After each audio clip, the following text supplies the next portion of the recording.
नमस्कार दोस्तों, स्वागत है आपका बिजनेस इकोनॉमिक्स की क्लास में या माइक्रो इकोनॉमिक्स की क्लास में।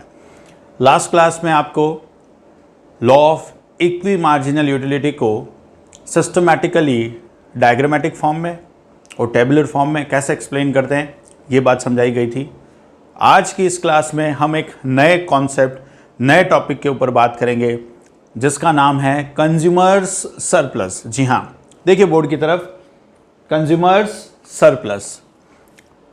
थोड़ी सी इसकी बेसिक इंफॉर्मेशन। कंज्यूमर सरप्लस देने वाले कौन थे? Given by professor Marshall. ये याद रखना है आपको। कंज्यूमर सरप्लस का कॉन्सेप्ट किसने दिया? मार्शल ने दिया। और ये जो कॉन्सेप्ट है consumer surplus, it is based on LDMU। ये किसके ऊपर बेस्ड है? Law of diminishing marginal utility के ऊपर बेस्ड ये कॉन्सेप्ट है। तो दो बातें आपको याद रखनी है, it is based on LDMU and given by professor Marshall. अब देखिए, कंज्यूमर सरप्लस के कॉन्सेप्ट को बताने से पहले एक बात समझिए, आप किसी चीज की डिमांड क्यों करते हैं?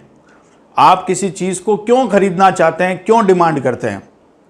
क्योंकि वो कमोडिटी आपकी वांट सेटिस्फाई करती है, क्योंकि वो कमोडिटी या सर्विस आपके लिए यूटिलिटेरियन है, इसलिए आप उस कमोडिटी या सर्विस की डिमांड करते हैं, उस कमोडिटी या सर्विस को परचेज करना चाहते हैं, राइट? यानी कमोडिटी हमारे लिए सेटिस्फैक्टरी है, हमें यूटिलिटी प्रोवाइड कर रही है, इसलिए हम उस चीज को परचेज करना चाहते हैं। क्या है कंज्यूमर सरप्लस का कॉन्सेप्ट? अब वो समझिए। कंज्यूमर सरप्लस का कॉन्सेप्ट है, कंज्यूमर सरप्लस का कॉन्सेप्ट उसके फॉर्मूले से समझेंगे। देखिए ध्यान से बोर्ड की तरफ, फॉर्मूला कंज्यूमर सरप्लस का, consumer surplus is equals to what a consumer is ready to pay. एक कंज्यूमर किसी कमोडिटी के लिए क्या पे करने के लिए तैयार है? What a consumer is ready to pay minus what he actually pays, और वो रियल में क्या पे करता है। क्या कहना चाह रहा हूं?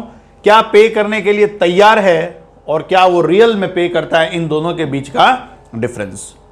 वो जो रियल में पे करता है, व्हाट ही एक्चुअली पेज, ये होता है उसका मार्केट प्राइस उस कमोडिटी का। जिस प्राइस पे, जिस दाम पे वो उसे मार्केट से परचेज कर सकता है, उसका मार्केट में जो भाव चल रहा है, जो प्राइस चल रहा है, वो है व्हाट ही एक्चुअली पेज। अब हम इस पे बात करते हैं, what a consumer is ready to पे।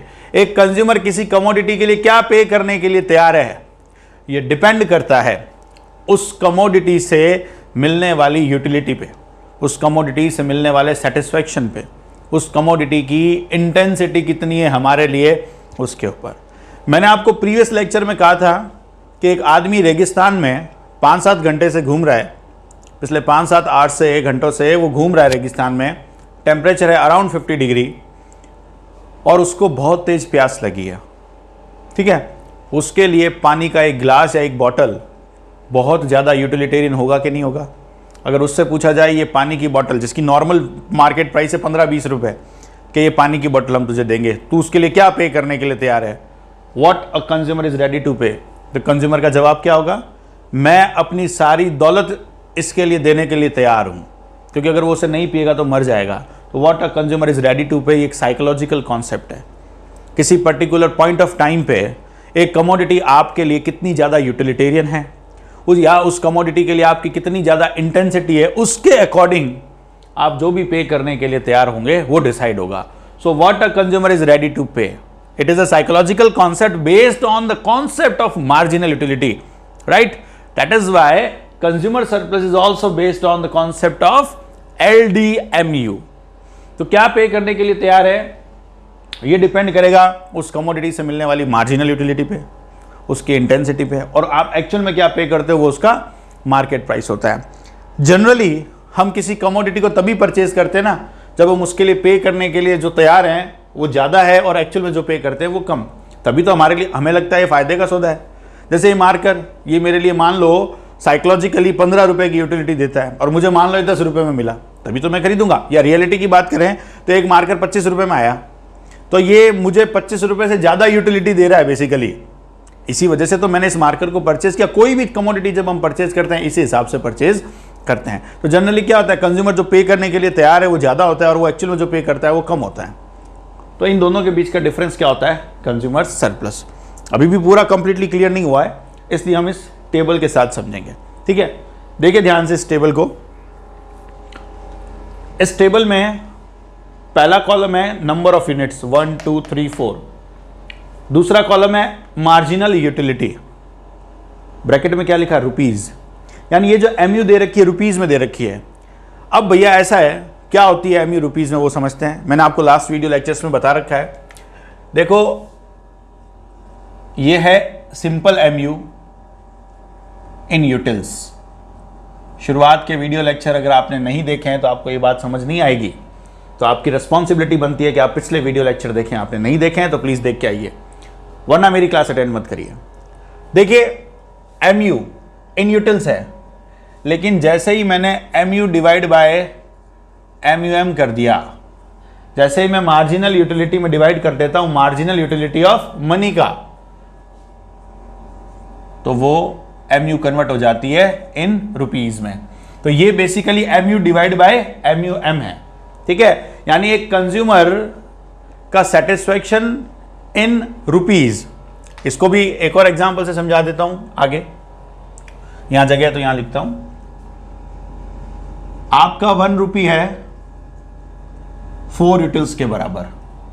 याद करिए सेम यही एग्जांपल दिया था।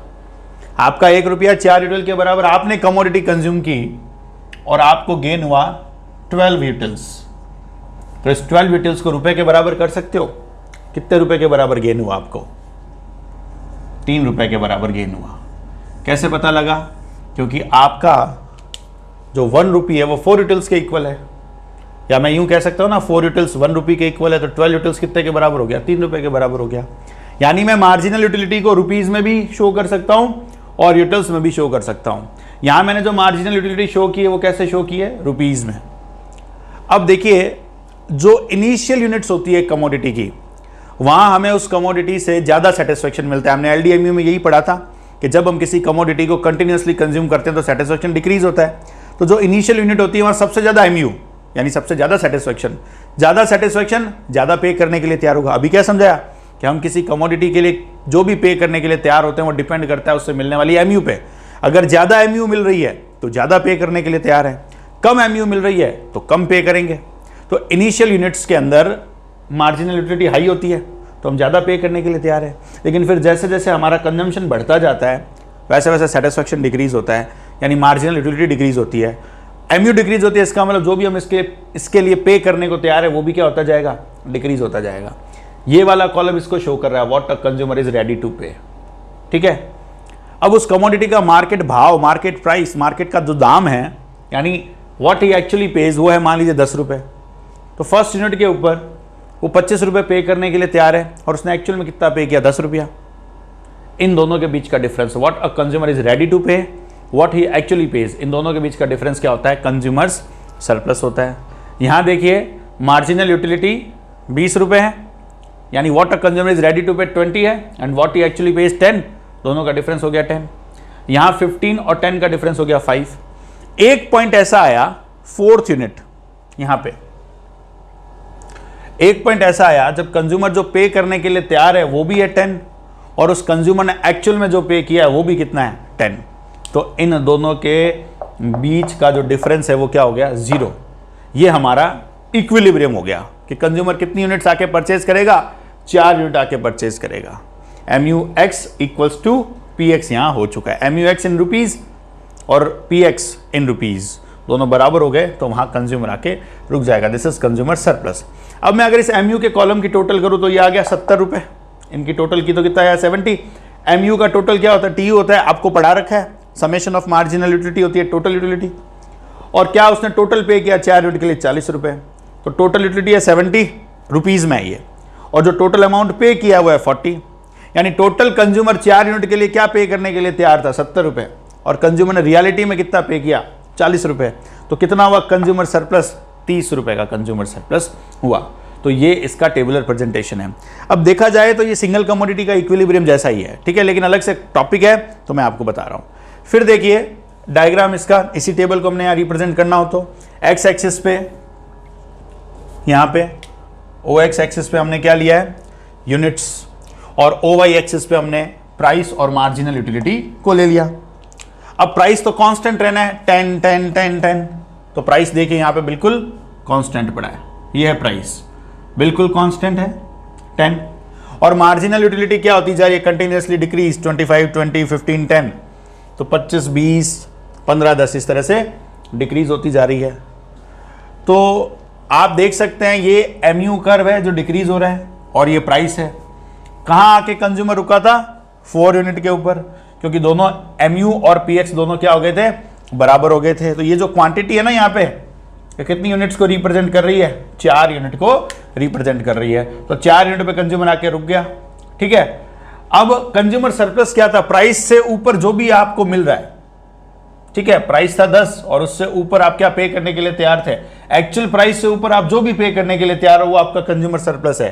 तो आप यहाँ 25 पे के लिए तैयार थे, रियल में 10 पे किया, तो ऊपर कितना रहा 15, तो कंज्यूमर सरप्लस यहाँ 10, यहाँ 5 और यहाँ 0। तो ये सारा का सारा एरिया जो प्राइस के ऊपर वाला, ये सारा का सारा एरिया किसको रिप्रेजेंट कर रहा है, कंज्यूमर सरप्लस को। ये ब्लू कलर के जो डॉट्स लगे हुए ये सारा एरिया क्या है, CS का एरिया है, कंज्यूमर सरप्लस का एरिया है, ठीक है। ये वाला सारा का सारा एरिया जो है वो क्या है, कंज्यूमर सरप्लस है, ठीक है।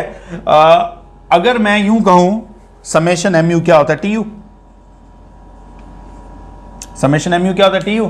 तो ध्यान से देखिए ये रहा MU कर्व, ठीक। MU के नीचे का पूरा एरिया, ये वाला पूरा इंक्लूडिंग दिस प्राइस एरिया, ये सारा का सारा एरिया यानी OASQ, ये वाला पूरा एरिया OASQ, ये सारा एरिया किसको रिप्रेजेंट कर रहा है, टोटल यूटिलिटी को। यानी ये ब्लू कलर के डॉट्स और ये ग्रीन कलर से जो प्राइस लिखा हुआ एरिया, ये सारा, इस पूरे एरिया को हम जोड़ दें तो ये सारा एरिया किसको रिप्रेजेंट कर रहा है, टोटल यूटिलिटी को, यानी इसको रिप्रेजेंट कर रहा है 70 को। और आप उस 70 में से क्या लेस कर रहे थे, 40 रुपए जो आपने प्राइस पे किया है, इस पूरे एरिया में से ये प्राइस वाला एरिया हटा दो तो पीछे बचा हुआ क्या बचेगा, कंज्यूमर सरप्लस बचेगा। तो ये है consumer surplus, what a consumer is ready to pay and what he actually pays. अब ध्यान से सुनना, कंज्यूमर जो भी डिमांड करता है MU के बेसिस पे डिमांड करता है, तो इस MU को हम बोलेंगे डिमांड कर। आपको अभी अच्छे से क्लियर कर दिया गया है कि हम जब किसी कमोडिटी को परचेज करते हैं तो उसकी यूटिलिटी मार्जिनल यूटिलिटी के बेसिस पे परचेज करते हैं। अगर मैं 4 से आगे जाता, 5th यूनिट पे जाता, तो मेरी MU कम हो जाती और प्राइस ज्यादा रहता तो मैं नहीं खरीदता। यानी किसी कमोडिटी को जब मैं परचेज कर रहा हूं तो वो MU के बेसिस पे परचेज कर रहा हूं। तो यहां MU को हम डिमांड कर बोल सकते हैं। तो कंज्यूमर सरप्लस का एरिया कौन सा होता है, तो आपका जवाब क्या होगा, एरिया बिलो डिमांड कर, ये वाला डिमांड कर माना है अपन ने, ठीक है। Area below demand curve and above price line, demand curve के नीचे का एरिया और प्राइस लाइन के ऊपर का एरिया।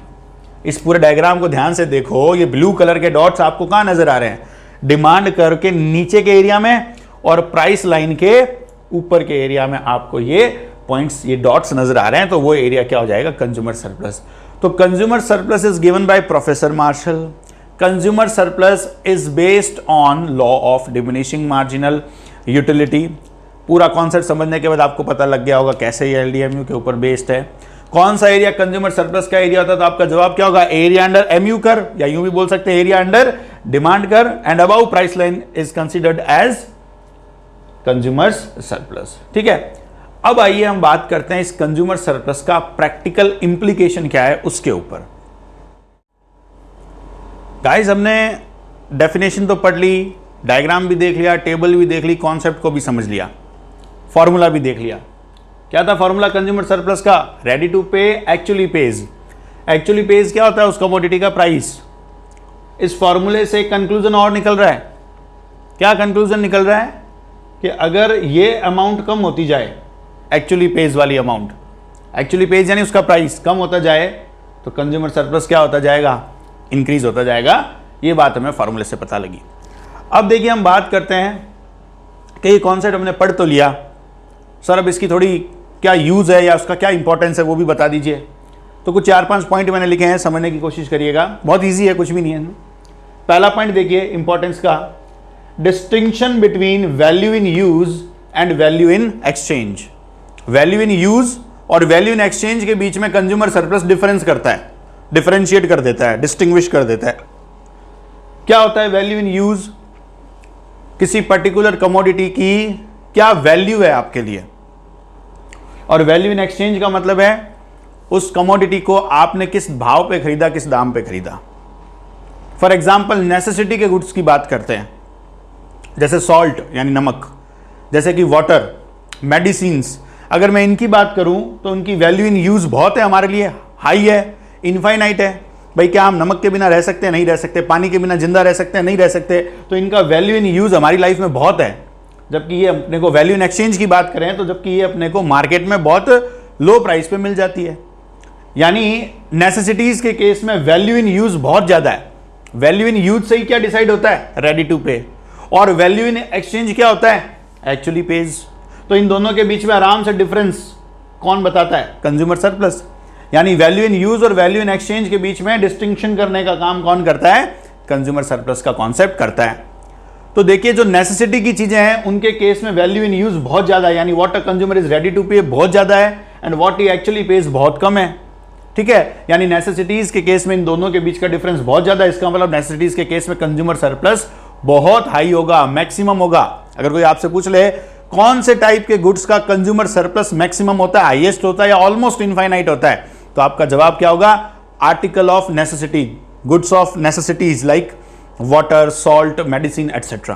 तो ये सेकंड देखिए, comparing advantages of different places. आप कंज्यूमर सरप्लस के बेसिस के ऊपर डिफरेंट प्लेसेस की एडवांटेजेस को कंपेयर कर सकते हैं। जैसे मान लीजिए आप हिमाचल घूमने गए और उत्तराखंड गए, दोनों हिल स्टेशन है। हम अमूमन इंडिया में रहने वाले इन दो जगहों पे जाके आते ही आते हैं और कंपैरिजन भी होता है।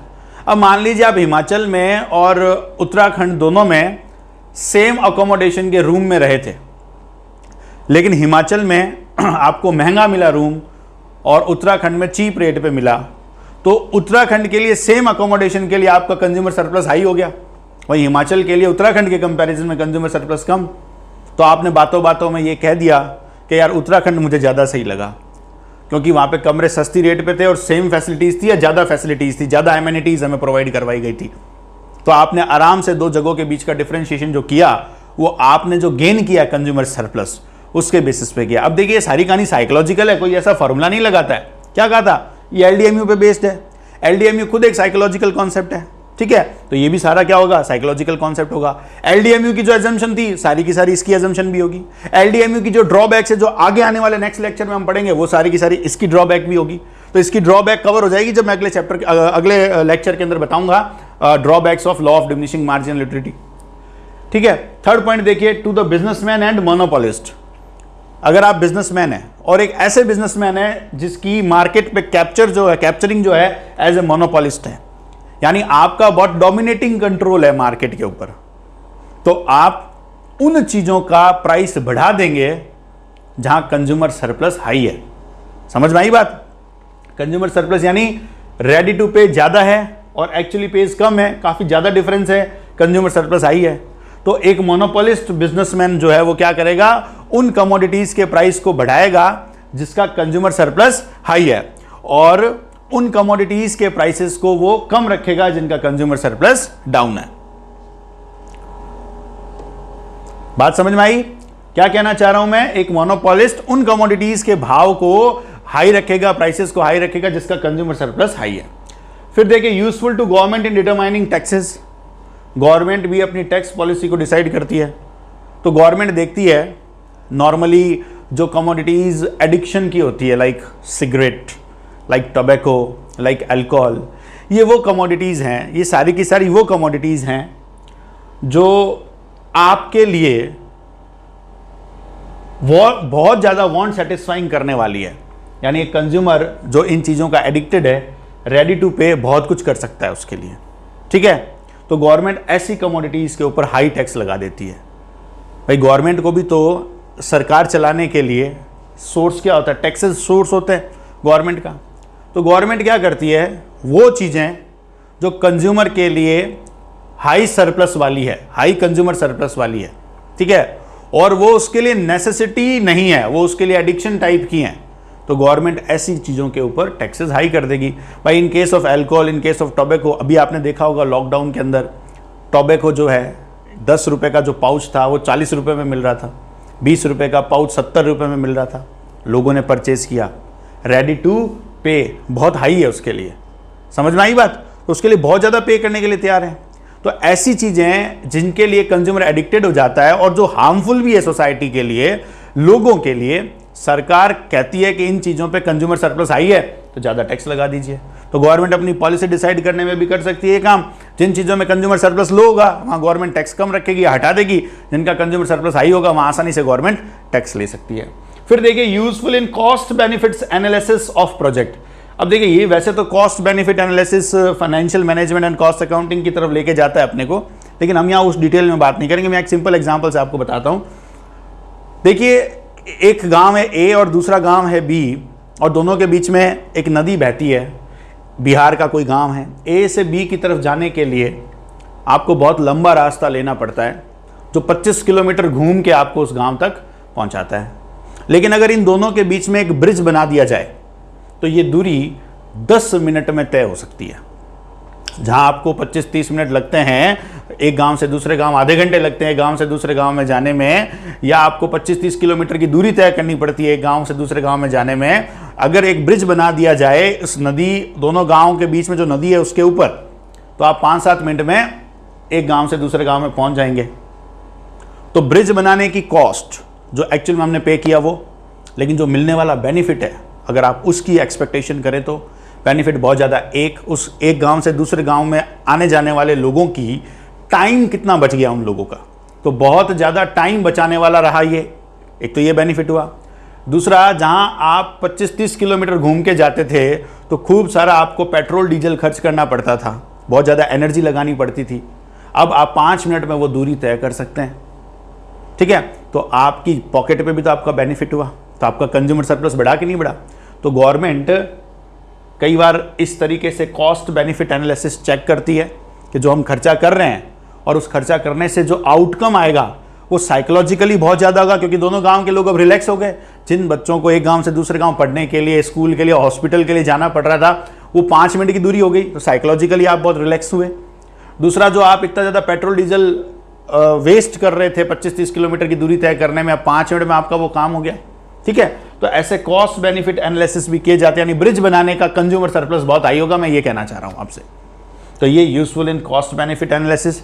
तो देखिए नॉर्मली इसको हम कंज्यूमर सरप्लस के बिना भी समझ सकते हैं, इन सारी बातों को हम जानते थे ऑलरेडी इन बातों को, लेकिन कनेक्ट किया गया कंज्यूमर सरप्लस से इनके साथ। अब 2 इंपॉर्टेंट बातें मैं आपको बता दूं। इन case of necessities consumer surplus is highest और इनफाइनाइट, क्योंकि जो इनिशियल यूनिट होती है वाटर की, सॉल्ट की, उसके लिए आप कुछ भी पे करने के लिए तैयार हैं। जैसे वो पैसा आदमी रेगिस्तान वाला, ठीक है, कुछ भी पे करने के लिए तैयार है, लेकिन एक्चुअल में आप उसके लिए 10-15 रुपये बॉटल का पे करते हो। तो उनके केस में कंज्यूमर सरप्लस हाईएस्ट है, इनफाइनाइट है। तो ये याद रखना, in case of necessities consumer surplus is highest और maximum. Consumer surplus can not be measured in case of prestigious goods. ये ध्यान रखिए, प्रेस्टिजियस गुड्स कौन से होते हैं? वो गुड्स जो सोसाइटी में हमारी प्रेस्टीज शो करते हैं, जैसे कि डायमंड। ठीक है, डायमंड एक प्रेस्टिजियस गुड्स है। हम डायमंड क्यों परचेज करते हैं? इसलिए परचेज करते हैं हम बता सके सोसाइटी को, स्टेटस बता सके अपना कि देखिए हमारे पास डायमंड है, इतनी महंगी कमोडिटी हमारे लिए। तो अगर आप ह्यूमन साइकोलॉजी समझो, ह्यूमन टेंडेंसी समझो, कुछ चीज़ें इसलिए परचेज की जाती है क्योंकि वो महंगी है। ठीक है, जैसे डायमंड हो गया, जैसे होम थिएटर की बात करें, जैसे अगर हम कॉस्टली कारपेट्स की बात करें, ऐसी बहुत सारी चीज़ें जो मैं आपको थ्योरी ऑफ डिमांड में पढ़ाऊंगा। फिलहाल डायमंड के एग्जांपल से समझिए। डायमंड के अंदर इंटरेस्ट किस चीज़ का है? उसकी अमाउंट बहुत हाई है, और इतना महंगा प्रोडक्ट जब आप खरीदते हो तो सोसाइटी को शो कर सकते हो कि देखिए हमारे पास डायमंड है, और आप अपने आप को दूसरों से अलग बता सकते हो। ठीक है, ये तो हुई प्रेस्टीज की बात। अब देखिए जो ये प्रेस्टीजियस गुड्स है उनके ऊपर कंज्यूमर सरप्लस अप्लाई नहीं होता। अगर मैं आपसे कहूं कि डायमंड 100 रुपये में 100 ग्राम मिलने लग गया, 100 रुपये में 100 ग्राम डायमंड, तो क्या आप डायमंड खरीदेंगे? नहीं खरीदेंगे। क्यों नहीं खरीदेंगे? क्योंकि डायमंड की जो प्लस पॉइंट था वो यही था कि वो इतना महंगा है, और अगर वो 100 रुपये में 100 ग्राम मिलने लगे तो कोई नहीं खरीदेगा। हमने क्या पढ़ा कि अगर प्राइस डाउन हो जाए, एक्चुअली पेज मतलब प्राइस डाउन हो जाए तो कंज्यूमर सरप्लस तो बढ़ेगा, लेकिन जब डायमंड का प्राइस डाउन होता है तो लोगों की यूटिलिटी डायमंड के लिए कम होती है। यूटिलिटी कम होती है, इसका मतलब रेडी टू पे भी क्या होता जाएगा? कम। तो ये नहीं बढ़ेगा। इसका मतलब डायमंड के ऊपर हम, या प्रेस्टिजियस गुड्स के ऊपर हम कंज्यूमर सरप्लस के कॉन्सेप्ट को अप्लाई नहीं कर सकते, क्योंकि प्राइस डाउन होने पर उनका कंज्यूमर सरप्लस बढ़ता नहीं है, वो कम होता है। जबकि नॉर्मली क्या होता है, प्राइस डाउन होने पर कंज्यूमर सरप्लस बढ़ना चाहिए, क्योंकि इसमें से इसको लेस करेंगे तो ये बढ़ना चाहिए, इस तरह से। ठीक है, तो ये इतनी सारी बातें, इतने सारे एस्पेक्ट आपको कंज्यूमर सरप्लस के बारे में बताए गए। जो सीए के स्टूडेंट्स हैं उन्होंने 11th क्लास में टॉपिक नहीं पढ़ा होगा, ठीक है, तो आज यहाँ पे ये क्लियर हुआ। सेम टॉपिक है, अगर कंज्यूमर सरप्लस के हिसाब से इक्विलिब्रियम पूछा जाए तो आपका जवाब क्या होगा, MU इक्वल्स टू प्राइस, वहाँ हो जाएगा कंज्यूमर सरप्लस। और याद करिए सिंगल कमोडिटी का डायग्राम ऐसा ही बना था। ठीक है, तो ये आज हमने पढ़ा। अब नेक्स्ट जो हमारा वीडियो लेक्चर आएगा उसमें हम क्रिटिसाइज करेंगे law of diminishing marginal utility को। ओके गाइज, तब तक मेहनत करिए। Thank you so much.